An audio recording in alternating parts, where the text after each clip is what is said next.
Nah, ahibbai rahimani wa rahimakumullah.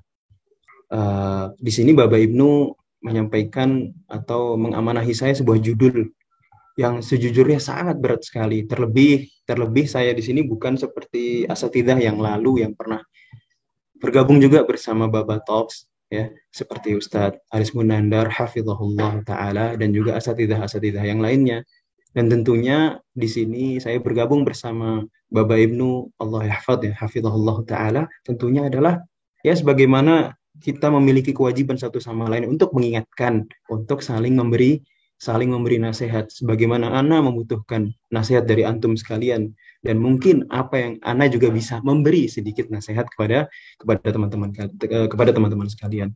Dan tentunya nasihat ini adalah untuk diri saya pribadi dan juga teman-temanku sekalian. Ahibbai rahimani wa rahimakumullah. Kita bicara tentang dakwah, ya. Sebelum kita bicara secara spesifik tentang bagaimana dakwah atau desain yang berkaitan dengan dakwah itu bisa menjerumuskan kita ke dalam neraka, atau bagaimana cara kita berlepas diri, atau bagaimana cara kita menghindar agar desain yang kita lakukan dalam rangka dakwah ini tidak memasukkan kita ke dalam neraka. Namun sebelum itu, ahibbai rahimani wa rahimakumullah, ya. Oh, afwan, ada tulisannya, ada yang ketutupannya. Tayyib. Sudah jelas tulisannya. Nah, ahibbai rahimani wa rahimakumullah, dakwah. Kalau kita bicara tentang dakwah, apa itu dakwah? Secara sekilas atau secara bahasa, dakwah itu berarti apa? Dakwah itu berarti mengajak, ya. Aduh, afwan. Dakwah itu artinya adalah mengajak, menyeru, ya, atau juga bahasa yang serupa dengannya. Da'a yad'u da'watan. Da'a yad'u da'watan. Ya. Atau bahasa yang lainnya adalah adzan, ya. Adzan itu artinya apa? Ajakan. Begitu juga dengan dakwah, ya. Dakwah juga berarti ajakan. Namun secara spesifik atau secara istilahnya para ulama, di sini saya sebutkan adalah definisi atau arti dakwah atau maksud daripada dakwah yang disampaikan oleh Syekhul Islam Ibnu Taimiyah rahimahullahu taala. Beliau mengatakan dakwah adalah mengajak untuk apa? Untuk beriman kepada Allah Subhanahu wa taala. Ini adalah yang paling utama. Kita dakwah, ya. Kalau kita mengambil definisi ini, maka kita dakwah itu bukan untuk mengajak kepada kelompok tertentu, bukan untuk mengajak kepada sosok tertentu, bukan untuk mengajak kepada pemahaman, yang jelas untuk mengajak kepada pemahaman terkhusus, yaitu pemahaman pemahaman Nabi Shallallahu Alaihi Wasallam, begitupun para salafus saleh, ini pasti. Nah, tapi yang dimaksud di sini adalah mengajak untuk beriman kepada Allah Subhanahu Wa Taala. Ini yang paling utama. Sehingga di sini juga menuntut kita ketika kita katakan bahwa saya berdakwah, yang paling utama adalah mengajak kepada Allah Subhanahu atau beriman kepada Allah. Maka yang utama dan yang paling utama adalah kita mengilmui tentang iman kepada Allah Subhanahu wa taala, yaitu mentauhidkan Allah Subhanahu wa taala di dalam beribadah dan juga lainnya. Dan kalau kita berbicara tentang iman di sini adalah al-imanu bil qalb, iman dengan hati, kemudian bil lisan dengan lisan, dan juga iman bil jawarih, yaitu dengan anggota badan. Dan juga selanjutnya apa? Kata Ibnu Taimiyah rahimahullah ta'ala, dan mengajak kepada apa yang dibawa oleh Rasulnya. Dan wabil khusus, yang paling khususnya adalah yang dibawa oleh Rasul kita, yaitu Rasulullah Sallallahu Alaihi Wasallam Muhammad ibn Abdullah. Ya, bagaimana caranya? Itu dengan cara membenarkan apa yang Allah dan Rasulnya kabarkan dan juga perintahkan. Kalau yang Allah Subhanahu wa taala dan Rasulnya kabarkan, itu berarti tentang apa? Yang pertama tentang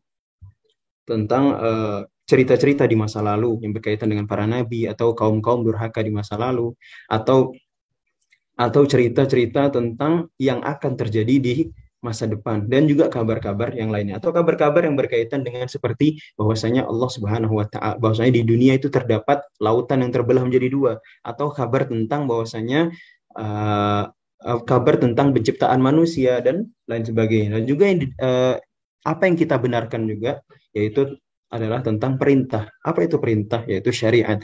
syariat yang diturunkan oleh Allah Subhanahu wa taala dan disampaikan oleh para rasulnya, dan terkhusus di sini adalah Nabi Muhammad Rasulullah Sallallahu Alaihi Wasallam. Jadi saya ulangi, dakwah secara bahasanya artinya adalah menyeru atau mengajak atau yang serupa dengannya. Sedangkan secara istilah adalah di sini saya bawakan definisi dari Syekhul Islam Ibnu Taimiyah rahimahullah taala, yaitu dakwah adalah mengajak atau menyeru untuk beriman kepada Allah Subhanahu wa taala dan mengajak kepada apa yang dibawa oleh Rasul atau di sini kita singkat saja di Rasulullah Shallallahu Alaihi Wasallam, dengan cara apa? Membenarkan apa yang Allah dan Rasulnya kabarkan maupun perintahkan. Tadi kabar adalah berarti tentang kisah-kisah kaum di masa lalu, kisah para nabi dan lain sebagainya, atau kabar tentang yang akan terjadi di masa depan, di alam akhirat, di surga, di neraka dan seterusnya. Dan yang selanjutnya adalah perintah, yaitu syariat yang berkaitan dengan syariat ini adalah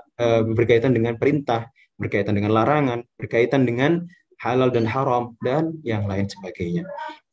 Nah, ahibbai rahimani wa rahimakumullah. Sebelumnya saya mohon maaf ya, karena beberapa jam lalu saya baru selesai ngisi pengajian anak-anak, jadi tahulah ya tipikal ngajarnya anak-anak gimana, kita nggak bisa diem atau nggak bisa kecil suaranya, jadi qadarullah suara saya agak habis ini ya. Sebelumnya mohon maaf Bapak Ibnu dan juga teman-teman yang lainnya. Ahibbai rahimani wa rahimakumullah. Berbicara tentang dakwah itu memiliki banyak sekali keutamaan. Sebenarnya saya ingin menyebutkan semuanya, namun karena waktu yang kita miliki juga sangat-sangat terbatas, ini saya sebutkan dua yang paling utama. Ya, keutamaan dakwah. Ya, kita bicara secara umum.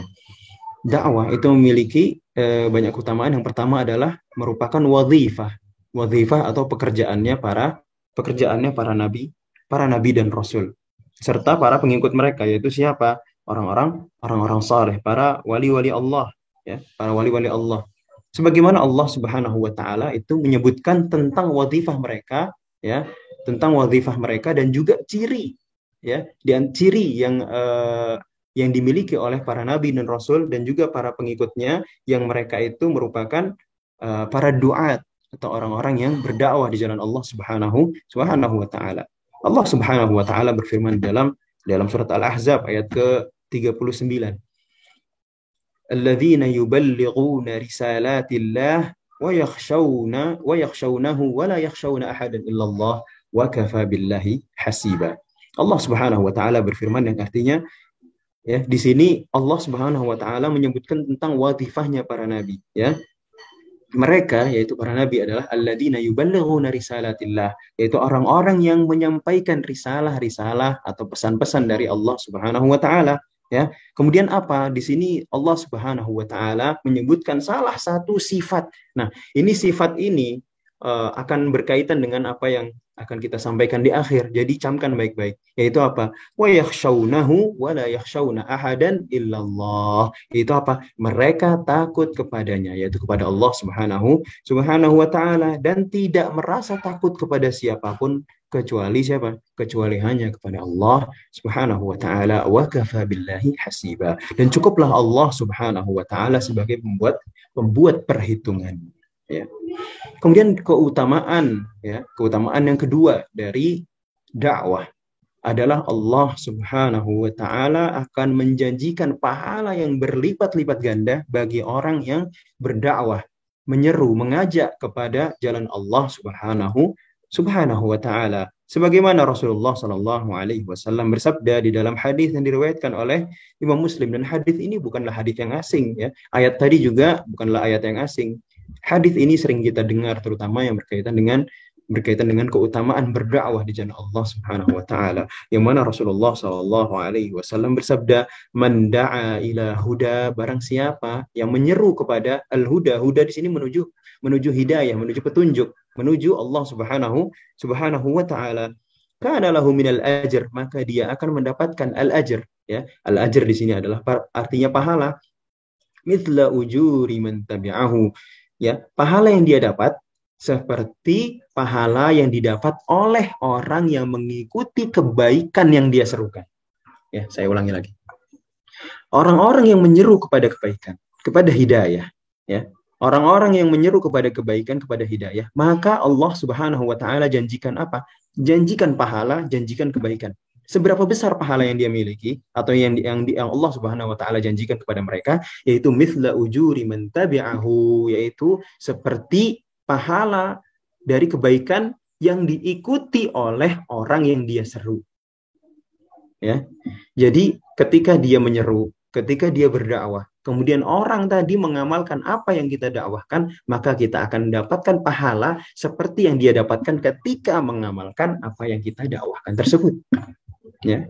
Dan di sini ditekankan lagi oleh Allah Subhanahu wa taala sebagaimana disebutkan dalam hadisnya, la yanqusu dzalika min ujurihim syai'a, dan pahala yang didapat oleh orang yang berdakwah tadi tidak mengurangi sedikit pun pahala dari orang yang dia dakwahkan. Ya, berarti orang yang mengamalkan atau orang yang berdakwah dapat pahala. Orang yang mengamalkan apa yang kita dakwahkan juga mendapatkan pahala. Dan dari orang yang pahala yang kita dapat dari orang yang dari mad'u tadi, itu sebanyak yang dia sebanyak pahala yang dia amalkan juga, dan itu tidak mengurangi pahala yang dia dapatkan. Berarti apa? Orang tadi amalnya memiliki pahala sendiri, dan dari apa yang kita lakukan, dari apa yang kita lakukan pun mendapatkan pahala sendiri. Ya. Dan sebaliknya, ya. Dan di sini sebaliknya. Insya Allah yang pertama tadi sudah paham ya. Saya ulangi lagi. Ini saya ulangi bukan bukan karena antum tidak paham atau bagaimana, tidak. Tapi untuk semakin membuat hadis ini melekat di benak-benak kita, di hati-hati kita. Rasulullah Shallallahu Alaihi Wasallam bersabda, "Man da'a ila huda, barang siapa yang mengajak kepada kebaikan, menyeru kepada kebaikan, kana lahu minal ajr, maka dia akan mendapatkan kebaikan, mendapatkan pahala, mithla ujuri man tabi'ahu, sebagaimana pahala dari orang yang mengikutinya, ya, mengikutinya atau menjawab panggilannya, menjawab seruannya. La yanqusu dzalika min ujurihim syai'a, tanpa mengurangi pahala yang didapat oleh mad'u tadi sedikit pun tidak mengurangi pahalanya. Dan ini menunjukkan betapa maha penyayangnya Allah Subhanahu wa taala. Ya. Kemudian ini adalah sebaliknya, wa man da'a ila dhalalah, dan barang siapa yang menyeru kepada kesesatan, menyeru kepada keburukan, apa yang Allah Subhanahu wa taala janjikan atau ancam mereka, kana lahu minal itsmi, maka dia akan mendapatkan dosa mithla athami man tabi'ahu, seperti dosa yang didapat dari orang yang dia seru terhadap keburukan tersebut. La yanqusu dzalika min itsmihi syai'a, tanpa mengurangi dosa orang yang mengikutinya. Ya, kalau tadi orang yang pertama, kita kalau perkataan sebagaimana para masyayikh mengatakan, bil mithal yattadhihul maqal, dengan misal maka pembicaraan akan semakin jelas, dan memberi contoh dari setiap pembahasan atau setiap penjabaran itu juga merupakan salah satu sunnah Nabi Shallallahu Alaihi Wasallam di dalam berdakwah. Contoh kecil saja, kita mengajak seseorang untuk menghafalkan surat Al-Fatihah. Untuk menghafal surat Al-Fatihah, tentunya kalau kita ajak berarti dia belum bisa membaca Al-Fatihah. Kita ajak dia, kita ajarkan dia, kemudian dia amalkan. Setelah lancar, setelah bagus dibacaan Al-Fatihahnya, dia amalkan. Dan itu dia amalkan sampai dia wafat. Maka Allah Subhanahu wa taala menjanjikan pahala bagi yang mengajarkan surat Al-Fatihah ini dari muridnya tersebut, ya, ganjaran selama dia terus mengamalkannya sampai dia wafat tanpa mengurangi pahalanya sedikit pun. Dan begitu pun sebaliknya. Jika ada seseorang, ini contoh kecil saja, contoh real dari kehidupan sehari-hari kita. Misalkan ada di antara kita ada yang dhalalah di sini, ya. Di sini disebutkan dhalalah, tidak hanya kesesatan berupa kesesatan yang memang betul jelas, dan termasuk di dalamnya juga adalah sesuatu yang melalaikan, ya, sesuatu yang melalaikan. Sebagai contoh misalnya, ada seseorang di antara kita mengajak, ayo main game A misalkan, atau game M misalkan, anggaplah seperti itu.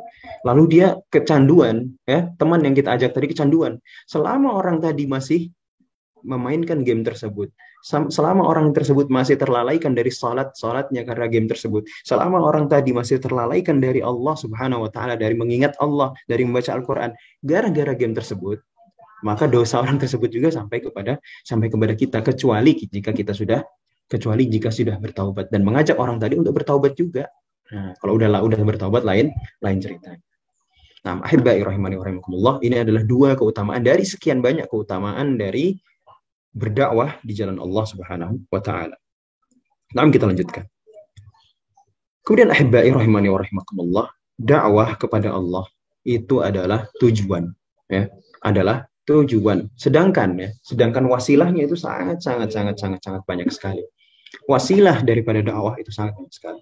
Dan ini adalah zaman di mana Allah Subhanahu wa taala membukakan pintu wasilah, atau pintu wasilah itu apa ya? Wasilah itu artinya apa? Ada yang tahu wasilah artinya apa? Malah saya lupa. Wasilah itu jalan, ya. Wasilah itu jalan atau metode, ya. Metode untuk berdakwah Sarana itu ya. Allah sarana, astagfirullah. Barakallahu fiik, jazakumullah khair Bapak Ibnu. Nah, sarana untuk berdakwah, wasilah itu adalah sarana untuk berdakwah, ya, sarana jalan dan seterusnya. Itu Allah Subhanahu wa taala bukakan seluas-luasnya. Dahulu kala, kalau kita kembali ke masa lalu, Rasulullah Shallallahu Alaihi Wasallam harus mengutus sahabatnya, seperti contohnya sahabatnya Muad bin Jabal radhiyallahu anhu. Rasulullah Shallallahu Alaihi Wasallam mengutus sahabat Muad bin Jabal ke Yaman, ya, ke kota Yaman untuk apa? Untuk berdakwah, ya, untuk berdakwah. Namun seiring berjalannya waktu, Rasulullah Shallallahu Alaihi Wasallam tidak hanya mengutus utusan saja, namun Rasulullah Shallallahu Alaihi Wasallam mengutus utusan.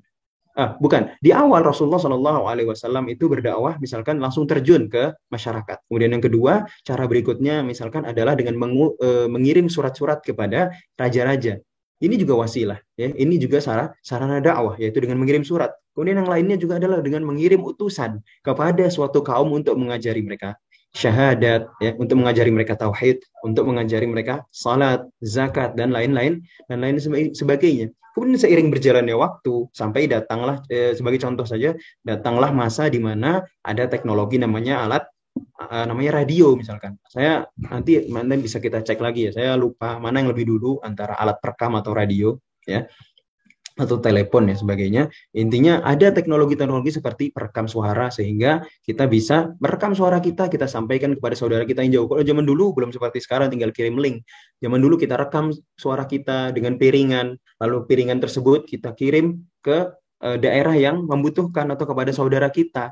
Dan itu syukur-syukur kalau piringannya tidak pecah, atau syukur-syukur kalau rekamannya tidak hilang, begitu, ya. Nah, kemudian ada juga kemudian datang masa di mana orang-orang bisa berdakwah melalui radio dan lain sebagainya, hingga datang di masa di mana saat ini kita memiliki wasilah untuk dakwah, misalkan seperti melalui desain grafis dengan membuat poster-poster dakwah dan sebagainya, juga editing video dengan membuat video-video, kutipan-kutipan video dakwah dan lain-lain sebagainya.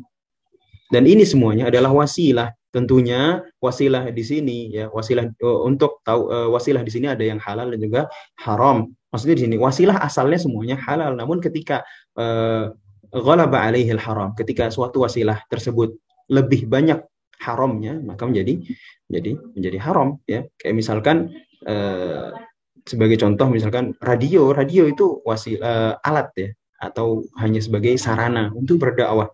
Namun ketika dakwahnya di sini radio yang tadinya digunakan untuk berdakwah kemudian digunakan untuk menyebarkan musik, untuk digunakan untuk menyebarkan propaganda itu menjadi atau maksudnya propaganda yang memecah belah kaum muslimin, maka itu menjadi haram, untuk menjadi hukumnya menjadi haram, ya, tergantung dengan digunakan untuk apa, begitu, ya. Begitu juga dengan desain grafis atau editing video, ya, editing video. Kalau kita edit video gunanya adalah untuk memecah belah kaum muslimin, mengadu domba, jadinya haram. Yang kita lakukan itu adalah perbuatan dosa. Begitu pula sebaliknya. Kalau kita melakukan desain grafis, karena kita tahu, ya, ahibai, kalau kita mengingat masa lalu, masa kecil kita bagaimana kita itu termakan hoax dengan video-video editan orang, dengan foto-foto editan orang. Itu menunjukkan bahwasanya pada desain grafis atau melalui editing foto, editing video itu memiliki peran besar dalam menyampaikan informasi, dan salah satu informasi yang kita butuhkan untuk disebar adalah dakwah. Yang tadinya kita misalkan dahulu manusia menjadikan desain grafis, editing foto dan sebagainya, editing video dan sebagainya untuk apa? Untuk menyebarkan kebohongan-kebohongan, maka kita ganti, yaitu untuk menyebarkan kebaikan. Nah, ahibai rahimani wa rahimakumullah. Nah, ini sekilas saja tentang desainer dakwah. Desainer dakwah itu secara umum ada dua situasi, atau ada dua kelompok, ya. Yang pertama, design only. Maksudnya design only itu gimana? Yaitu orang desainer yang dia itu cuma dapat materi dari ustadz, kemudian atau dari seseorang content creator misalkan, atau dari orang yang nulis konten, dari nulis materi, kemudian dia desain. Nah, kemudian setelah desain, baru kemudian dia melakukan revisi. Maksudnya revisi, dia edit, isinya materi sudah benar, kalau ada salah direvisi dan seterusnya. Kemudian yang kedua adalah desain plus. Saya katakan ini pembagian nggak bisa dikatakan apakah ini bid'ah atau tidak, Allah alam ya. Karena ini saya sendiri yang bagi, ada dalam apa namanya, dalam dunia dakwah bagi desainer, ada yang hanya mendesain saja, dan juga ada kedua, desain plus, yaitu plus membuat materi. Itu sebagaimana yang dilakukan oleh sebagian teman-teman kita, dan masuk salah satunya adalah saya di platform atau di apa namanya, di For Fawaid ya, di akun For Fawaid milik saya. Itu materi saya yang buat, kemudian desain juga saya sendiri yang buat ya. Dan ini ya intinya sama, menyiapkan materi, menyiapkan materi, revisi materi, desain konten, revisi konten, dan seterusnya. Ini keduanya, apa yang akan kita sampaikan seterusnya itu memiliki tanggung jawab yang sama, meskipun ya masing-masing memiliki apa namanya, taklif masing-masing, atau bisa dikatakan memiliki kesulitannya masing-masing untuk menjaga keikhlasan, untuk menjaga dan lain sebagainya. Kemudian ahibbai rahimani wa rahimakumullah, bagaimana agar tugasmu sebagai desainer itu tidak mencelakakan? Ya, maksudnya di sini mencelakakan itu berarti apa? Ima menyesatkan atau mencelakakan kita di dunia maupun di akhirat. Maka dalam hal ini sebenarnya seorang desainer dakwah, jika dia berpegang pada prinsip-prinsip keislaman, yaitu tauhid, ya, menjaga dengan apa namanya, dengan terus berpegang kepada sunnah dan seterusnya, kemudian jika dia amanah dan juga sebagainya, maka insya Allah dia akan selamat. Namun ada beberapa hal yang mesti diperhatikan. Saya katakan mesti diperhatikan karena ini adalah satu hal yang sangat sulit untuk dijaga. Ya. Apa itu? Nah, yang pertama atau yang ini adalah sebenarnya pokok dari pembahasan kita adalah ini, yaitu ikhlas lillahi ta'ala. Apa itu ikhlas? Ya, ini ketutupannya. Saya geser sedikit. Tolong kalau suara saya mungkin kurang jelas dikabari ya, karena ini apa namanya, tenggorokannya agak kurang seger ya, karena habis teriak-teriak sama anak-anak. Apa itu ikhlas? Ya, dan di sini akan saya sebutkan beberapa definisi ikhlas yang disampaikan oleh beberapa ulama. Yang pertama, ya, definisi ikhlas adalah niat yang benar untuk Allah Subhanahu wa taala. Ini disampaikan oleh seorang tabi'i atau seorang ulama. Saya lupa apakah dia tabi'i atau tabi'i yang bernama Ibrahim ibn Adham. Ya, ini sebagian kaum muslimin, terutama misalkan dari kalangan tasawuf dan sebagainya, mereka apa namanya mengaku-ngaku bahwasanya Ibrahim ibn Adham ini adalah seorang sufi atau seorang ulama sufi dan seterusnya. Memang betul kalau yang dinisbatkan adalah seorang yang zuhud karena Allah Subhanahu wa taala dan seterusnya, maka benar. Tapi kalau seandainya ini maksud adalah karena dia membawa tarekat tertentu, itu salah. Nah, itu intermezzo sebentar. Kemudian Ibrahim ibn Adham rahimahullah taala, beliau mengatakan niat ikhlas itu adalah niat yang benar untuk Allah Subhanahu wa taala. Kemudian Suhail ibn Abdullah rahimahullah taala juga mengatakan ikhlas adalah ketika diam, maksudnya diam di sini adalah tidak berbuat apa-apa ya. Dan aktivitasnya adalah untuk Allah Subhanahu wa taala. Ketika dia tidur untuk Allah, kemudian dia ketika beraktivitas makan untuk Allah, di sini adalah yang dimaksud adalah ikhlas. Kemudian perkataan ulama yang lain adalah ikhlas adalah ketika amal yang lahir atau amal yang nampak dan yang batin yang tidak nampak itu berbanding lurus. Maksudnya berbanding lurus adalah apa? Di dalam hatinya dia melakukan perbuatan ibadah itu lillah, dan yang nampak juga itu adalah untuk Allah Subhanahu wa taala, tidak terkandung dalamnya riya dan sum'ah dan seterusnya. Kemudian definisi lain daripada ikhlas adalah beramal dalam rangka mendekatkan diri kepada Allah Subhanahu wa taala dengan melaksanakan apa? Dengan melaksanakan perintahnya, itu perintah Allah, dan menjauhi larangan-larangan Allah Subhanahu wa taala. Namun di sini ada catatan, yaitu tanpa riya dan juga tanpa sum'ah. Ngomong-ngomong tentang riya itu adalah ketika kita melakukan amal saleh, melakukan kebaikan, namun tujuannya apa? Agar dilihat oleh orang lain. Sedangkan sum'ah sebenarnya sama, hanya bedanya ini berupa pendengaran. Baik itu di sini ada yang mengatakan orang yang mengaji kencang-kencang supaya didengar, itu sum'ah. Namun ini lebih tepatnya adalah riya, ya, seperti yang dilihat. Sedangkan sum'ah di sini dia ucapkan sesuatu amal ibadahnya agar didengar oleh orang lain. ya, agar kedengeran oleh orang lain amalan tersebut. Kayak misalkan seperti seseorang yang misalkan habis bersedekah kemudian dia mengatakan, wallah ana baru semalam bersedekah. Contoh seperti itu. Nah, ini adalah bentuk sum'ah. Dia memperdengarkan amal baiknya. Tentunya di sini bukan untuk hadits bin ni'mah ya, karena ini beda-beda tipis ya, karena antara antara riya dengan mendidik orang lain dan juga antara sum'ah dengan tahadduts bin ni'mah itu beda-beda tipis. Maksudnya apa? Riya itu ketika ini semuanya urusan hati ya, semuanya urusan hati. Ketika seseorang itu beramal soleh, namun niatnya adalah untuk dilihat, untuk diakui, untuk dipandang oleh seseorang, seperti seorang suami ya, atau seseorang lelaki yang dia itu beramal soleh cuma ketika datang mertuanya saja. Nah, waliyadzubillah. Tapi ada hal kedua, laki-laki ini dia selalu beribadah seperti biasa, dan ketika ada mertuanya, misalkan ada mertuanya atau ada anaknya atau ada saudaranya, dia semakin kencangkan atau semakin perbaiki ibadahnya dalam rangka apa? Untuk menunjukkan kepada saudaranya beginilah tata cara sholat yang benar. Nah, ini lain ceritanya. Ini mengajarkan atau memberi petunjuk ya, memberi petunjuk. Atau seperti contoh yang lain antara sum'ah dengan tahadduts bin ni'mah. Sum'ah itu memang niatnya dia, sekali lagi ya, ini kembali kepada niat, kepada keikhlasan ya. Ini sum'ah itu ketika dia menyampaikan, bercerita kepada orang lain ya, tentang amal ibadahnya, tentang amal kebaikannya, dalam rangka apa? Agar orang memujinya, agar orang mengakui dan seterusnya. Sedangkan tahadduts bin ni'mah, atau misalkan untuk memberi contoh, kayak misalkan seperti ini, seorang guru yang bilang kepada muridnya, ayo kamu sudah sholat witir belum? Atau kamu kemarin puasa tidak? Ustadz puasa loh. Di sini Ustadz itu seorang guru ingin memberi teladan, ingin memberi contoh ya. Sehingga di sini tidak masuk dalam kategori sum'ah. Namun sekali lagi ini kembali kepada hati kita masing-masing. Makanya saya katakan perbedaannya sangat tipis sekali ya. Perbedaannya sangat tipis sekali antara riya dan memberi contoh misalnya, atau antara sum'ah dengan tahadduts bin ni'mah, atau ngasih tahu supaya dicontoh dan lain sebagainya. Nah, ini beda-beda tipis, sehingga sekali lagi kembalinya adalah kepada hati kita. Kemudian ahibbai rahimani wa rahimakumullah. Nah, perintah dan larangannya ya betul.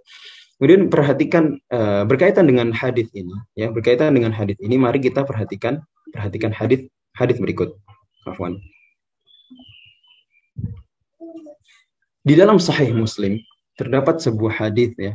Imam Muslim rahimahullah taala menyebutkan sebuah hadis, tafarraqan nasu an Abi Hurairah. Jadi suatu ketika Abu Hurairah radhiyallahu taala anhu itu berkumpul bersama manusia, maksudnya manusia di sini ingin mendengarkan hadis dari Rasulullah sallallahu alaihi wasallam. Kemudian tafarraqan nasu an Abi Hurairah. Setelah manusia itu bubar, orang-orang itu bubar, ya.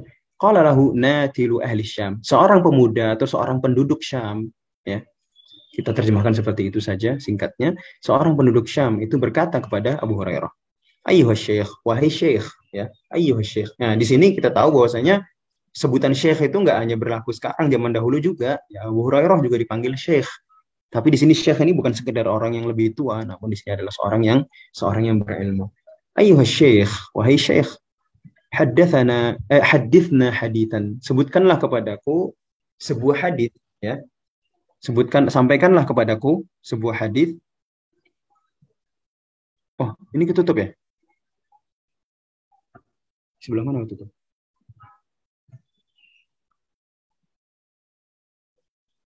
Sini nggak ada apa-apa. Telepon sebentar. Oh, ini ya.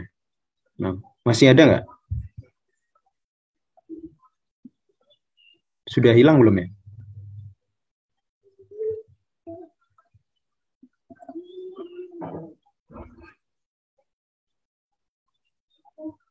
Nah, Afwan, Anda nggak baca chatnya dulu ya, karena nanti chatnya bisa menghalangi bisa menghalangi tulisannya.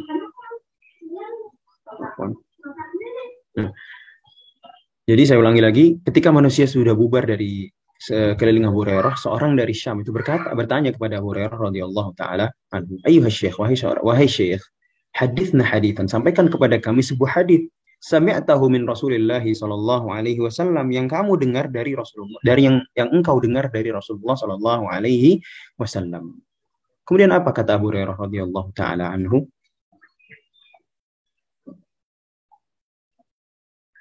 Kemudian apa kata Abu Hurairah radhiyallahu taala anhu? Beliau berkata, "Na'am, na'am."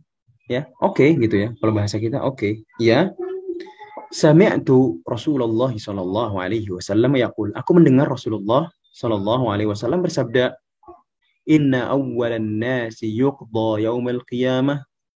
Ya.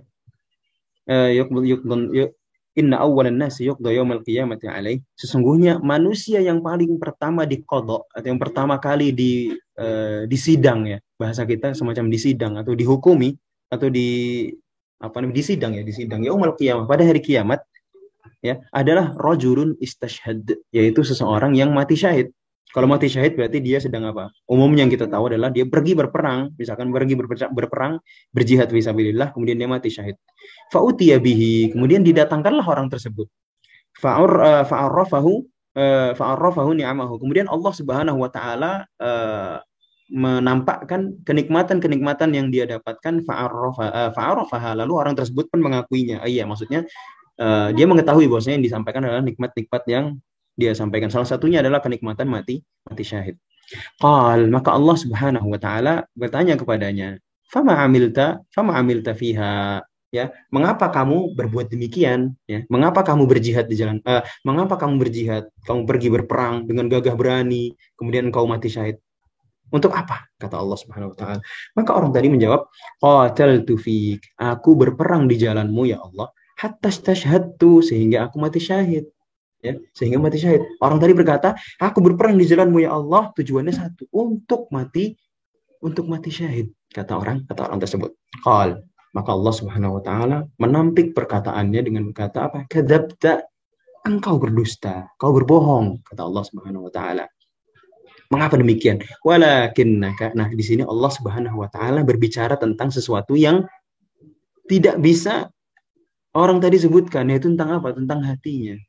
Ya, di saat itu mungkin lisan bisa di saat di sidang itu lisan mungkin bisa berkata sesuatu, namun hati tidak bisa berbohong. Karena Allah Subhanahu wa taala yang langsung melihat ke dalam hatinya. Apa kata Allah Subhanahu wa taala? Kadzabta, kau berdusta. Walakinnaka qatalta, akan tetapi kamu itu berperang di ayyuqal, supaya kamu dikatakan apa? Jari, seorang yang pemberani, ya, seorang pahlawan, seorang pendekar. Faqad qil, dan itu sudah terjadi. Kamu sudah disebut seperti itu, ya. Thumma umira bihi, ya, kemudian kemudian diperintahkan untuknya, maksudnya apa? Untuk diambil orang tadi itu, ditangkap, fasuhiba ala wajhihi, kemudian orang tadi itu diseret dengan muka di bawah. Jadi dia itu diseret dengan wajahnya, ya. Jadi misal contohnya adalah seperti kita nggak usah berandai-andai, namun udah seperti disebutkan dalam hadits, ya, diseret dengan wajahnya hatta ulqiya finnar, sampai kemudian dia dilemparkan ke dalam neraka. Ini orang pertama. Kemudian yang kedua, warajulun ta'allamal ilm. Kemudian yang kedua adalah orang yang belajar ilmu, orang yang menuntut ilmu, orang yang belajar Al-Qur'an. Dia wa'allamah, dan juga tidak hanya belajar, namun juga apa? Wa'allamah, dan juga mengamalkannya, mengajarkannya. Wa'allamah, 'allama yu'allimu, artinya apa? Mengajarkannya. Wa qara'al Qur'an, kemudian juga membaca Al-Qur'an, ya. Kemudian juga membaca Al-Qur'an. Fa'utiya bihi, ya, kata Rasulullah SAW, fa'utiya bihi. Orang tadi didatangkan di hadapan Allah Subhanahu wa taala, atau di pengadilan. Fa'arrafahu ni'amahu, kemudian disampaikanlah semua kenikmatan-kenikmatan yang dia dapatkan. Misalkan dia mendapatkan banyak ilmu, kemudian dia mengajarkan ilmu, itu semua kenikmatan. Membaca Al-Qur'an itu semua kenikmatan. Fa'arrafaha, kemudian dia mengakuinya. Kemudian Allah Subhanahu wa taala bertanya, "Fama amilta fiha?" Untuk apa kamu melakukan itu? Ya. Maka apa jawaban orang tadi? Ya, apa jawaban orang tadi, yaitu orang alim, penghafal Quran dan juga guru tadi, apa? Ta'allamtul ilma, aku mempelajari ilmu, wa 'allamtuhu, kemudian aku mengajarkannya, wa qara'tu fikal Qur'an, aku membaca Al-Qur'an. Untuk siapa? Untukmu ya Allah, kata orang tadi. Maka Allah Subhanahu wa taala berkata, kadzabta, kamu berdusta, ya. Walakinnaka ta'allamtal ilma liyuqal alim, akan tetapi kamu itu mempelajari Al-Quran, belajar ilmu dan seterusnya untuk apa? Untuk dikatakan alim, supaya kamu dikatakan alim, orang yang berilmu. Wa qara'atul Quran, dan kemudian kamu baca Al-Quran agar dikatakan apa? Huwa qari, agar dikatakan dia ini seorang yang bacaan Qurannya ajib gitu ya. Agar yang dikatakan bahwasanya yang baca Al-Qurannya mantep, baca Al-Qurannya keren dan seterusnya. Faqad qil, dan itu sudah terjadi. Kamu sudah mendapatkan pujian tersebut. Ya. Thumma amara bihi fasuhiba ala wajhi hatta ulqiya finnar. Kemudian diperintahkan untuk orang tadi ditangkap, kemudian diseret dengan wajahnya hatta ulqiya finnar, kemudian dilemparkan ke dalam neraka. Kemudian yang ketiga, warajulun wassa'allahu alaihi. Maksudnya apa? Seorang yang Allah Subhanahu wa taala limpahkan kenikmatan, maksudnya di sini apa? Harta kepada orang tersebut. Wa a'tahu min asnafil mal. Allah Subhanahu wa taala berikan kepadanya berbagai macam harta, ya. Beragam jenis harta. Ya. Wa a'tahu min asnafil mal kulli fa utiya bihi, kemudian bukan wa a'tahu min asnafil mal kullihi. Kemudian Allah Subhanahu wa taala berikan kepadanya berbagai macam jenis harta, ya. Fa utiya bihi, kemudian orang tadi didatangkan, disampaikan kenikmatan, dia mengakui, kemudian dia ditanya, fama amilta fiha, apa yang kamu perbuat kepadanya? Maksudnya untuk apa kamu lakukan itu? Maksudnya kalau orang yang memiliki harta banyak, dia pasti menginfakkannya di jalan Allah, dia bersedekah, dia mengeluarkan zakat dan seterusnya, ya. Inilah yang dia lakukan, ya. Kemudian orang tadi berkata, man taraktu min sabil tuhibbu ayyun fiha, ya. Aku tidak meninggalkan ada satu jalan pun yang mana engkau suka jika hambanya itu bersedekah, ya, illa anfaqtu fiha lak, kecuali pasti aku akan menginfakkan. Infak itu artinya apa? Anfaqa yunfiqu nafaqatan infaqan, ya. Kita mencari nafkah, yaitu mencari untuk yang kita keluarkan untuk kehidupan sehari-hari, ya. Anfaqa yunfiqu, kita keluarkan untuk apa? Untuk bersedekah dan seterusnya. Kata orang tadi, tidak ada satu momen pun yang dimana Allah Subhanahu wa taala suka jika hambanya itu bersedekah di dalamnya, kecuali aku keluarkan hartaku untukmu, ya Allah, kata orang tersebut. Maka Allah Subhanahu wa taala berkata, kadzabta walakinnaka fa'alta liqal, kamu bohong. Sebenarnya kamu tuh berinfak, kamu bersedekah, kamu berdonasi, kamu mengirim ke sana dan ke sini supaya apa? Supaya dikatakan huwa jawad, agar dikatakan bahwasanya dia ini orang yang jawad. Jawad itu orang yang dermawan, orang yang suka memberi dan seterusnya. Faqad qil, dan kamu telah mendapatkan pujian tersebut. Thumma amara bihi fasuhiba ala wajhi thumma ulqiya finnar. Ditangkap dia, diseret dengan wajahnya, dimasukkan ke dalam neraka. Insya Allah sudah cukup kita renungkan hadis tadi. Nah, ahibbai rahimani wa rahimakumullah.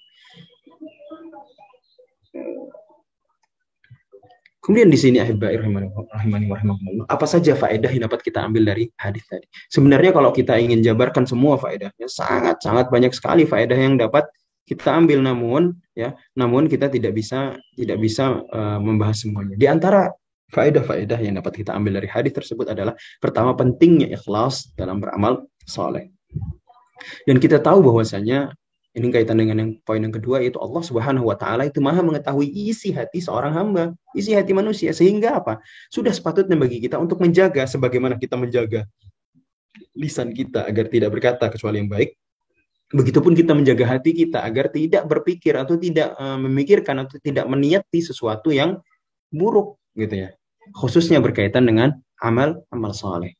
Kalau kita kaitkan situasi kita sebagai seorang desainer dakwah, dan juga tentang hadis yang tadi kita telah bacakan, hadis yang panjang lebar tadi, kalau kita lihat bahwasanya, coba kita tanyakan kepada diri kita masing-masing, apakah yang kita lakukan sebagai desainer dakwah itu sudah kita lakukan lillahi ta'ala, ataukah yang kita lakukan itu masih belum murni lillahi ta'ala, ya. Kita harus lihat kembali, ya. Kita harus perhatikan yang kita yang paling tahu selain Allah Subhanahu wa taala, kita yang tahu kondisi hati kita, ya. Apakah kita itu melakukan desain, berdakwah di sosial media agar diketahui sebagai seorang content creator dakwah, meskipun itu nggak apa-apa untuk branding, itu tidak ada masalah. Namun Itu kembali lagi urusan hati kita, apakah kita melakukan ikhlas lillahi ta'ala atau justru yang kita inginkan darinya adalah pundi-pundi harta. Nah, itu kita kembalikan lagi ya. Misalkan kita di sini ya, kita memiliki konten-konten, itu tentunya bukan berarti kita nggak boleh ngonten, bukan berarti kita nggak boleh misalkan bikin podcast, atau kita nggak boleh bikin video di YouTube, atau kita nggak boleh bikin poster-poster dakwah dan seterusnya. Sangat boleh, dan itu merupakan wasilah untuk dakwah. Namun yang dipertanyakan adalah, sudahkah niat kita ikhlas lillahi ta'ala? Tanyakan kepada diri antum atau diri kita masing-masing. Kemudian faedah yang ketiga, di antara cara untuk menjaga keikhlasan adalah apa? Menyingkirkan riya dan juga sum'ah dari amal-amal saleh kita. Ya, kemudian ya kita lanjutkan saja, mungkin ini sudah mulai banyak yang live ini sepertinya karena perbedaan waktu juga ya. Allah taala alam. Yang di antara cara menjaga keikhlasan adalah menyingkirkan riya. Ketika misalkan di dalam sholat kita mulai terpikir untuk melakukannya untuk orang lain, singkirkan, istighfar, minta perlindungan kepada Allah. Begitu juga dengan sum'ah. Ketika kita ingin menyebutkan sesuatu, kita urungkan segera beristighfar dan seterusnya. Kemudian di antara bentuk riya dan juga sum'ah adalah ingin dikenal karena suatu amal yang dia lakukan. Seperti yang tadi sudah kita sebutkan dalam hadis yang sebelumnya. Dia beramal soleh, dia menuntut ilmu supaya dikatakan alim. Dia membaca Al-Quran supaya dikatakan qari, ya, supaya dikatakan al-hafiz, supaya kalau ditulis namanya ada gelarnya al-hafiz gitu ya. Ya, beda gelar ini sama gelar pendidikan, beda ya. Nah, dan seterusnya. Dan ini tentunya ya, ini merupakan salah satu di antara bentuk riya yang tentunya harus kita hindari. Kemudian ahibbai rahimani wa rahimakumullah, lalu kaitannya dengan desainer dakwah itu apa? Ya. Kita tahu bahwasanya ada desainer dakwah yang memang murni ingin berdakwah, dan ada juga yang memang melakukan desain konten-konten dakwah sebagai pekerjaan yang menghasilkan. Maksudnya apa? Dia menghasilkan uang dari desain yang dia lakukan, dia nerima materi dari asatidzah, kemudian dia desain dan seterusnya, dan dia digaji. Ini Ini satu hal yang lain. Namun, ahibbai rahimani wa rahimakumullah, keikhlasan itu tetap dituntut dari keduanya. Baik itu yang pertama memang murni lillahi ta'ala, ataupun yang kedua dia lakukan untuk apa? Untuk bekerja. Keduanya dituntut untuk ikhlas, menjaganya di dalam hati, ya, dan juga dari menjaganya dengan amalan-amalannya, ya, sehingga apa fungsi daripada ikhlas itu? Agar Allah Subhanahu wa taala menyampaikan dakwah yang atau tim dakwah tadi lakukan kepada manusia, karena salah satu faktor kesuksesan seseorang dalam dakwah adalah ikhlas. Namun yang perlu jadi catatan juga adalah bahwasanya kesuksesan dalam dakwah itu bukan saja tentang berapa banyak orang yang mengikuti dakwah kita atau yang istijabah terhadap seruan kita. Tidak hanya itu. Namun ketika ada salah satu di antara kita itu memiliki seorang murid, ya, dia menghafalkan Al-Fatihah dan dia amalkan Al-Fatihah itu sampai akhir hayatnya, ini juga salah satu bentuk kesuksesan dalam dakwah. Atau ketika kita misalkan menyampaikan dakwah, kita menyampaikan ilmu, bahwasanya di antara yang dapat menguatkan hubungan di antara kaum muslimin adalah menyampaikan salam, mengucapkan assalamualaikum warahmatullahi dan wabarakatuh, dan selesai misalnya. Lalu orang yang kita sampaikan tadi mengamalkannya dan terus mengamalkan sampai akhir hayat, ini adalah salah satu bentuk bentuk kesuksesan dalam dakwah. Ya, mungkin salah satunya adalah seseorang membuat poster atau membuat karosel dan sebagainya, intinya tentang keutamaan salam dan seterusnya, lalu diamalkan. Kesuksesannya bukan tentang berapa banyak yang membaca, berapa banyak yang appreciate atau mengapresiasi dari yang dia lakukan dan seterusnya, tapi setelah diamalkan dan juga ilmu itu juga disampaikan kepada orang lain dan seterusnya. Kemudian yang selanjutnya adalah antara ingin dikenal agar kontennya bermanfaat dan ingin dikenal sebagai konten kreator dakwah, maksudnya untuk maslahat duniawi, perbedaannya sangat-sangat tipis, sehingga kita harus senantiasa meminta perlindungan kepada Allah Subhanahu wa taala dari murkanya kepada orang-orang yang riya dan juga sum'ah dalam amal solehnya, yang tidak ikhlas dalam beramal. Ya, ini dia. Kemudian ahibbai rahimani wa rahimakumullah, di antara ya, ini saya singkirkan dulu sebentar ya. Di antara doa, ini di sini ada ilmu. Di antara doa yang disarankan untuk dibaca, ini bisa teman-teman screenshot atau apapun ya, bisa dicatat juga. Di antara doa yang disarankan untuk dibaca agar hati kita selamat dari riya dan sum'ah, ya. Keduanya merupakan syirik kecil, masuk dalam kategori syirik kecil. Dan setiap kesyirikan merupakan dosa besar, mau itu syirik kecil maupun syirik besar, semuanya dosa besar. Allahumma inni a'udzubika. Ya, di sini bisa dicatat. Kalau misalnya saya nggak kasih harokat ya, sengaja nggak kasih harokat. Kemudian kita baca sama-sama. Allahumma inni a'udzubika an usyrika bika wa ana a'lamu wa astaghfiruka lima la a'lam. Saya ulangi lagi. Allahumma inni a'udzubika an usyrika bika wa ana a'lamu wa astaghfiruka lima la a'lam. Allahumma ya Allah, ini sesungguhnya aku a'udzubika berlindung kepadamu. Dari apa? An usyrika bika, dari berbuat syirik ya. Kita tahu bahwasanya riya dan sum'ah adalah salah satu masuk dalam kategori syirik juga. An usyrika bika, dari menyekutukanmu ya Allah, wa ana alam, dan aku sadar, aku tahu perbuatan syirik tersebut. Wa astaghfiruka lima la a'lam, dan aku mohon ampun kepadamu jika aku tidak mengetahui bahwasanya perbuatan tersebut syirik. Dan ini berlaku juga ya, berlaku juga untuk doa lainnya, misalkan kita berlindung kepada Allah dari berbuat maksiat kepada Allah Subhanahu wa taala, baik itu kita sadar, dan kalau kita tidak sadar bahwasanya itu adalah perbuatan kemaksiatan atau perbuatan salah, ya kita beristighfar, kita mohon ampun kepada Allah. Dan jika ternyata di sana ada saudara kita yang mengingatkan, kita bersyukur kepada Allah Subhanahu wa taala. Alhamdulillah, kemudian kita mohon ampun kepada Allah Subhanahu wa taala. Dan ketika timbul pujian-pujian dari orang lain, kita juga bisa membaca doa berikut. Allahumma la tu'akhidni bima yaqulun. Ya Allah, jangan engkau hukum aku karena apa yang mereka katakan. Waghfir li ma la ya'lamu, dan ampunilah aku atas apa yang mereka perbuat. Apa yang mereka perbuat? Memuji-muji kita. Kemudian ada juga tambahannya apa? Waj'alni khairan mimma yadhunnun. Dan jadikan aku menjadi orang yang lebih baik daripada yang mereka sangka-sangka. Dan ini adalah doa yang biasa dibaca oleh para salafus saleh ketika mereka agar mereka terhindar dari kesyirikan. Dan juga tidak lupa ya, di sini saya tambahkan catatan untuk senantiasa melawan dan menghilangkan pikiran-pikiran yang menjerumuskan kepada hal tersebut. Mungkin dia nampaknya kecil, namun memiliki dampak yang besar pada keikhlasan kita. Nah, ahibbai rahimani wa rahimakumullah, di sini saya ada poin do atau lakukan ya. Kita apa yang perlu kita lakukan? Ikhlaskan niat lillahi ta'ala. Kembali lagi di awal, yaitu ikhlaskan niat lillahi ta'ala. Lakukan semuanya untuk Allah. Meskipun antum itu hanya sebagai seorang desainer yang menerima materi dari seorang ustadz, antum menerima bayaran, ikhlas lillahi ta'ala. Dengan ikhlas semoga kita jadi wasilah, apa yang kita lakukan, pekerjaan kita ini menjadi wasilah supaya apa? Dakwah tadi tersampaikan kepada orang lain.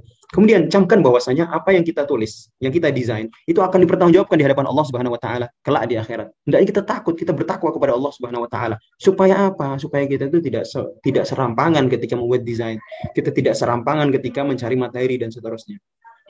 Dan selanjutnya pilih materi yang bermanfaat dengan melihat audiens dan juga urgensi dari materi tersebut. Maksudnya apa? Tidak semua materi tentang agama ini itu bisa disampaikan. Maksudnya nggak semua orang jadi audiensnya gitu. Maksudnya seperti ini bukan katakan tidak boleh, cuma kita melihat momen untuk menyampaikan materi atau menyampaikan materi dari dakwah yang ingin kita sampaikan tersebut.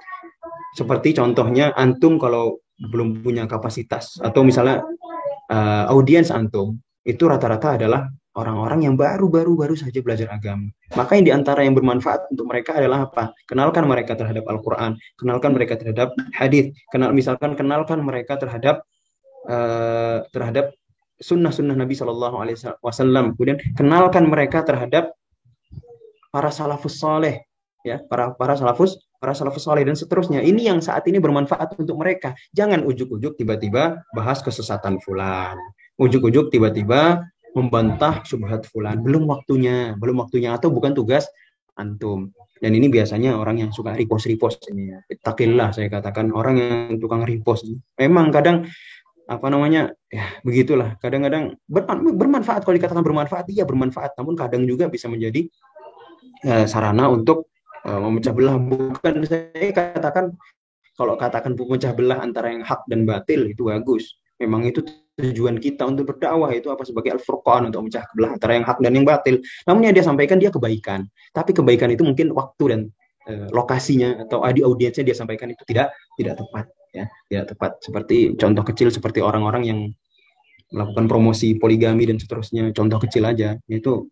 kita lihat apa namanya, cukup diamalkan, diilmui, diamalkan, nggak perlu sampai membuat promosi-promosi yang justru mengundang mengundang perkataan dari orang-orang yang biasa mencela mencela syariat Islam dan seterusnya, ya. Kita terus berdakwah, namun ingat, ya, bermanfaat. Kita memang hal itu bermanfaat, namun kita lihat lagi audiensnya cocok nggak, kemudian sudah tepat belum waktunya untuk menyampaikan materi tersebut dan lain-lain sebagainya. Kemudian pilihlah judul yang menarik agar pembaca penasaran dengan konten dakwah kita. Namun di sini menjadi catatan adalah jangan asal menarik saja, namun ternyata apa yang disampaikan di judul dan isi itu berbeda. Ya ini antum bukan niat dakwah di sini, antum cuma niat mencari mencari konsumen saja. Itu lain cerita, ya, lain cerita. Atau misalkan judulnya menarik, ya, judul menarik, isi menarik, tapi kadang-kadang ada juga orangnya mengisinya dengan gambar-gambar yang tidak perlu. Kasus yang mungkin kita tahu beberapa waktu silam, ya, beberapa tahun, mungkin setahun atau 2 tahun yang lalu, ada orang yang membuat konten dakwah, tapi yang dia tampilkan adalah foto-foto perempuan.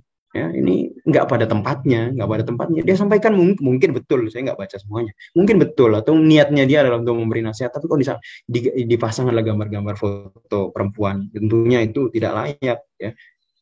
Tidak layak untuk ditampilkan. Bukan tidak layak karena karena dia perempuan, tapi perempuan adalah orang yang perlu kita jaga kehormatannya. Tapi dengan dia melakukan itu berarti dia sudah menjatuhkan martabat wanita, ya. Dan selanjutnya fokus agar konten kita dapat dinikmati dengan baik. Nah, di sini juga ada nasihat yang berkaitan dengan desain. Maksudnya apa? Kita coba fokus kita itu supaya orang itu menikmati konten kita. Jangan demi ideologi desain kita kemudian malah orang lebih fokus kepada gambarnya daripada isinya. Itu kan nggak sampai dakwahnya. Maksudnya, oh desainnya keren ya, isinya apa nggak tahu, ya, itu lain cerita. Kemudian ketahui rambu-rambu halal dan haram. Dan ini insya Allah sudah disampaikan oleh Ustadz Aris Munandar, contohnya di pertemuan yang sebelum-sebelumnya di Baba Talk, ya. Seperti menggambar makhluk hidup atau ketika di video menyampaikan musik-musik dan seterusnya. Dan selanjutnya adalah memahami dan menguasai ilmu yang akan disampaikan. Ini nasihat saya berikan kepada teman-teman yang hanya sebagai desainer saja. Kalau bisa antum itu tidak hanya desain saja, tapi antum bertanya kepada Ustadz kalau antum tidak paham, Ustadz, ini maksud dari materi yang akan ana desain itu apa? Kalau antum sudah benar memahami dan menguasai yang akan antum desain, meskipun mungkin ya seenggaknya enggak kalau bisa 100% antum pahami maksudnya, sehingga ketika antum menyampaikan desain atau membuat layout atau membuat desainnya itu akan tersampaikan juga lebih hidup. Karena maksudnya lebih hidup bukan karena ada gambar makhluk hidupnya, bukan, namun lebih hidup karena apa yang antum tampilkan dari desain ini sesuai dengan apa yang Ustadz atau pemateri ingin sampaikan juga, begitu. Kemudian misalkan misalkan di antara antum ada yang membuat kontennya, antum yang buat materinya, coba antum udah menguasai 100% ilmu tersebut atau belum. Kalau belum, nggak usah ditulis, ya. Karena yang dikhawatirkan apa? Misalkan kita dapati suatu perkara yang sebenarnya itu misalkan sesuatu yang khilaf, namun antum malah bawakannya seolah-olah tidak ada khilaf di dalamnya. Itu kan antum belum kuasai sepenuhnya, kecuali memang antum ingin menyampaikan yang rajih menurut antum, itu lain ceritanya. Tapi ya intinya adalah antum kuasai dulu ilmu dari yang ingin antum sampaikan.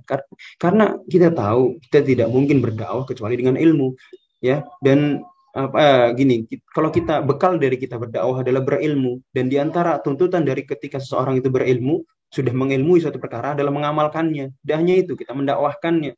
Yang itu berarti kalau kita belum menguasai sepenuhnya, sebisa mungkin kita sudah pelajari dulu baru sampaikan. Pelajari dengan sempurna baru sampaikan.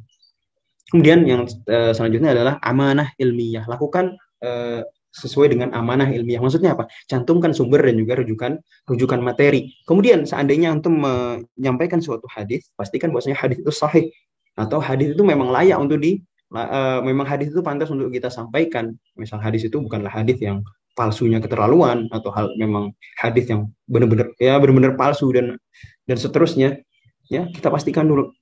Atau jika seandainya itu adalah perkataan ulama, kita pastikan kita sampaikan secara komplit, jangan kutipan-kutipan yang akhirnya malah menimbulkan fitnah seterusnya. Dan kita sampaikan juga siapa yang menyampaikannya. Dan juga seandainya kita misalkan kita dapati di suatu artikel ini dikatakan oleh Ustadz Fulan, kita pastiin bener nggak Ustadz Fulan ngomong gitu. Nah, itu juga salah satu bentuk amanah amanah ilmiah. Setelah ditulis ternyata enggak, misalkan dia menyentumkan ini perkataan Ibnu Taimiyah di dalam kitab Fulan.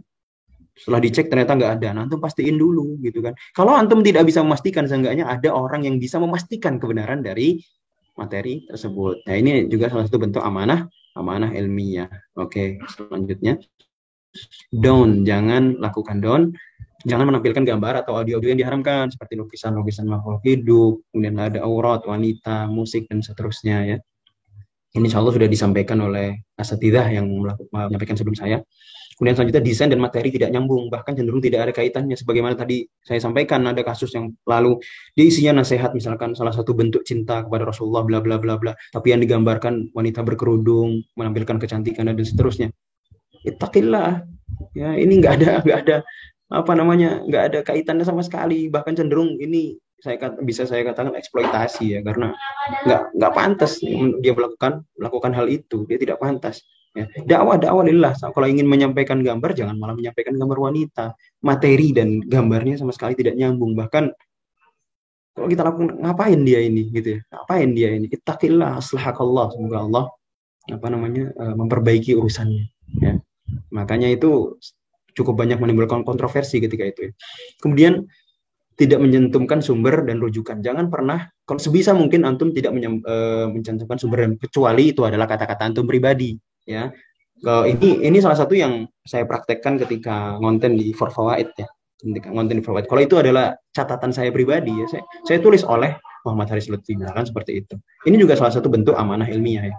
Kemudian mengutip perkataan, jangan juga mengutip perkataan yang tidak sempurna yang menyebabkan keributan atau adu domba dan seterusnya. Insya Allah sudah mafhum ya, sudah mafhum. Perkataan sepotong-sepotong ya. Perkataan sepotong-sepotong yang kita dengar langsung kita desain dan sudah kita sebarkan itu bisa menimbulkan fitnah. Kalau kita memang ingin berdakwah, dakwah lillah, jangan malah dakwah lil fitnah, jangan malah untuk mengadu domba, untuk memecah belah kaum muslimin dan seterusnya, jangan. Tapi kalau ingin pecah belah antara hak dan batil gitu ya. Kalau memang antum ingin melakukan al-furqan, pecah belah antara yang hak dan batil, halal, haram, mana sunnah, mana bid'ah, silahkan antum sampaikan. Ya, silahkan antum sampaikan. Kemudian tidak memperhatikan siapa penikmat kontennya. Antum harus perhatikan dulu audiens antum ini siapa, orang awam atau orang yang paham. Jangan ya ibaratnya misalkan di komunitas yang isinya adalah ahli ilmu, bukan orang-orang yang tidak paham dengan ilmu, lalu antum sampaikan masalah sesuatu hal yang sebenarnya belum waktunya mereka mereka ketahui, yang akhirnya mereka malah akhirnya mereka malah timbul fitnah, timbul syubhat dalam hati-hati mereka dan seterusnya. Ya, waliyadzubillah. Nah, hibai rahimani wa rahimakumullah. Mungkin sekian, sudah berapa menit saya berbicara di sini. Sekarang sudah jam 5.20. Tadi saya mulainya jam 4.15 kurang lebih. Nah, alhamdulillah sudah 1 jam sebagaimana yang saya janjikan kepada Bapak Ibnu. Jazakumullahu khairan, barakallahu fiikum. Jika ada pertanyaan silakan bertanya, kami akan jawab sesuai dengan kadar keilmuan. Barakallahu fikum wa jazakumullahu khairan. Saya kembalikan kepada Bapak Ibnu dulu. Apa di sini Bapak Ibnu di sini ada yang minta diulang terjemah dan doa saat ada pujian tadi. Boleh diulang nggak Bapak Ibnu? Mungkin bisa ya? di copy di grup aja kali nanti. Oh iya. Nanti PDF-nya saya kirim ke grup ya. Nanti kan nanti ini kan ini kan sudah saya kirim materi ke Bapak Ibu ya, gitu ya. Oke.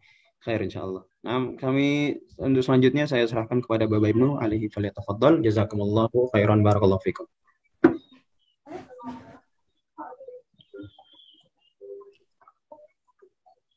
Tafadhol Bapak Ibnu. Baik, terima kasih Ustaz atas materi yang disampaikan.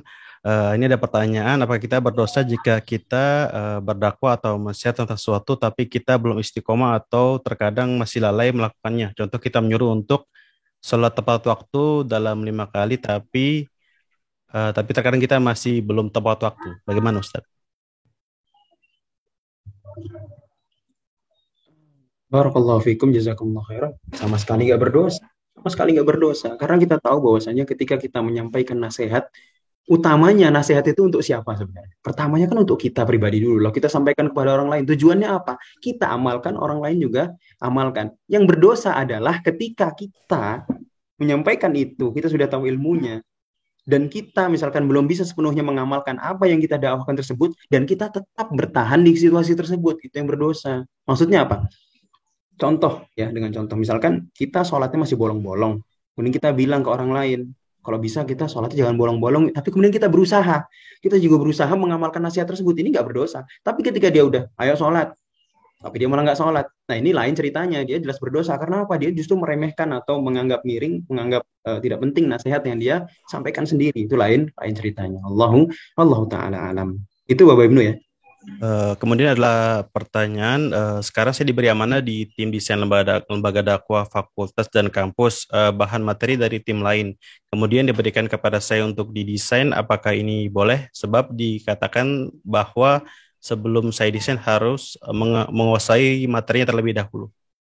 Nah, Allahu taala alam. Kita harus tahu dulu, ya jelas apa penting untuk mengetahui apa yang kita desain. Ya karena gini, kalau ternyata yang antum desain itu adalah sesuatu yang bertentangan dengan syariat, dan kemudian antum tahu, atau karena antum tidak kuasai, antum cuma asal desain saja, antum tidak tahu apakah ini bertentangan dengan syariat, bertentangan dengan akidah Islamiyah, atau bertentangan dengan sunnah atau tidak, lalu antum sampaikan kepada manusia, bukannya antum termasuk dalam kategori yang apa namanya ta'awun alal itsmi wal udwan, itu apa, menyebarkan keburukan juga. Tapi kalau seandainya tim desain atau tim materi tadi itu sudah memang kredibel keilmuannya, dalam arti anggaplah yang dia sampaikan hanya isi daripada Sahih Bukhari saja misalnya, atau isi dari Sahih Muslim saja, isi dari Al-Qur'an saja, ini nggak ada masalah, sudah jelas sumbernya, antum nggak perlu pertanyakan itu lagi gitu.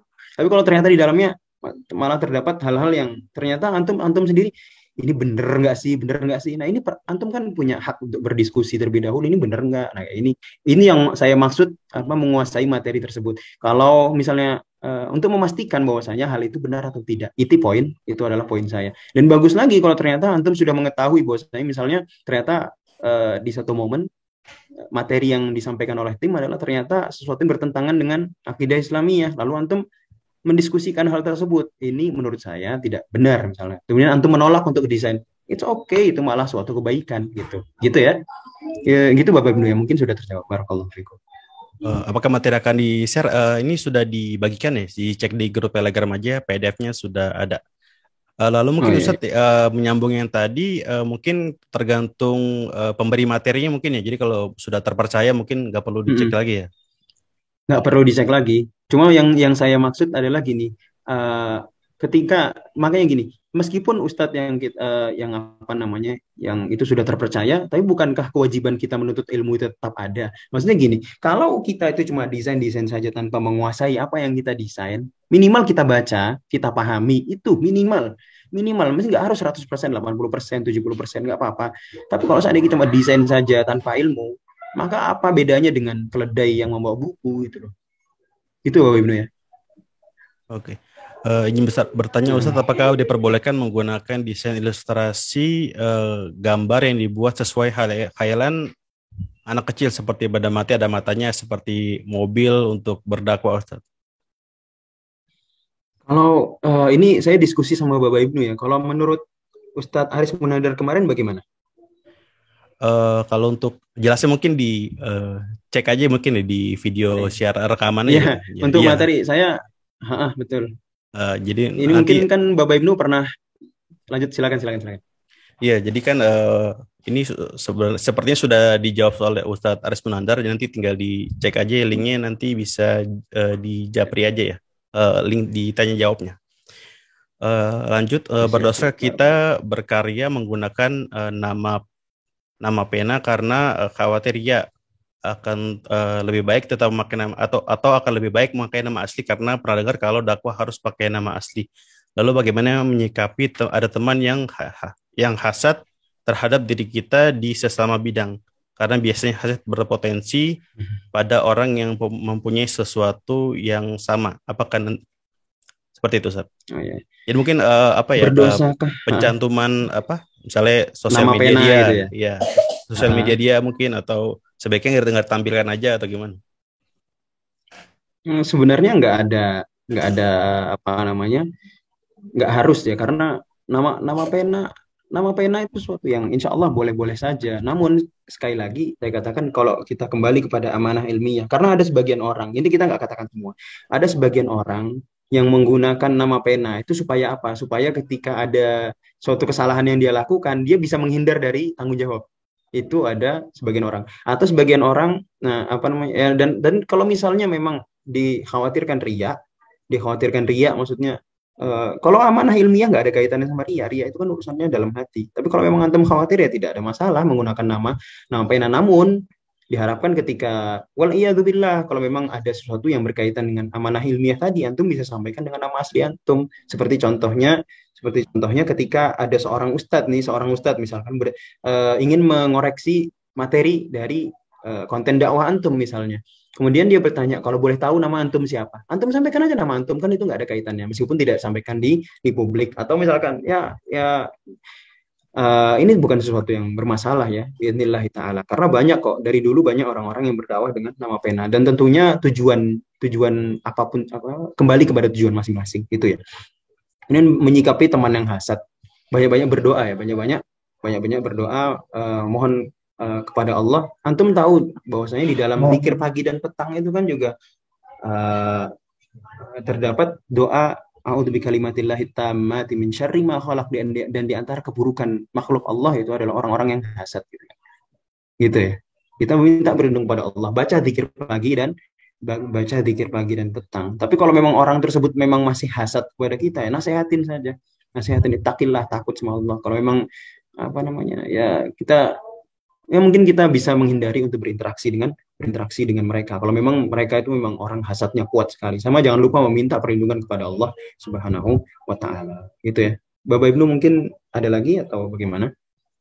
Jadi nggak apa-apa ya kalau kita cantumin, justru itu lebih aman. Jadi kalau ada suatu kesalahan kita bisa langsung dikoreksi gitu ya. Dihubungi melalui sosial media gitu. Apa namanya sebenarnya.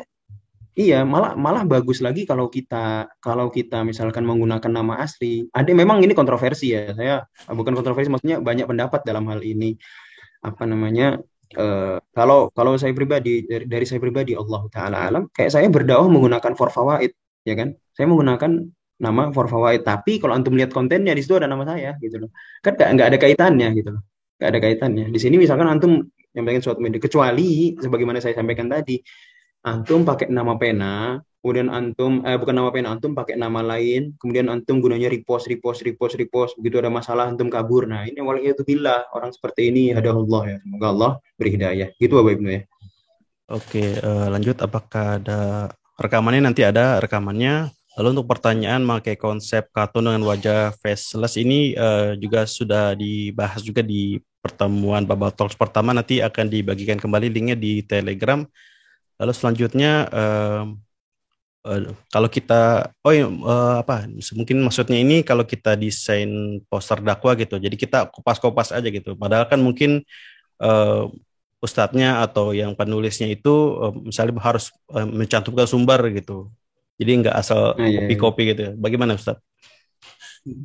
Iya, memang seharusnya seperti itu. Apa namanya?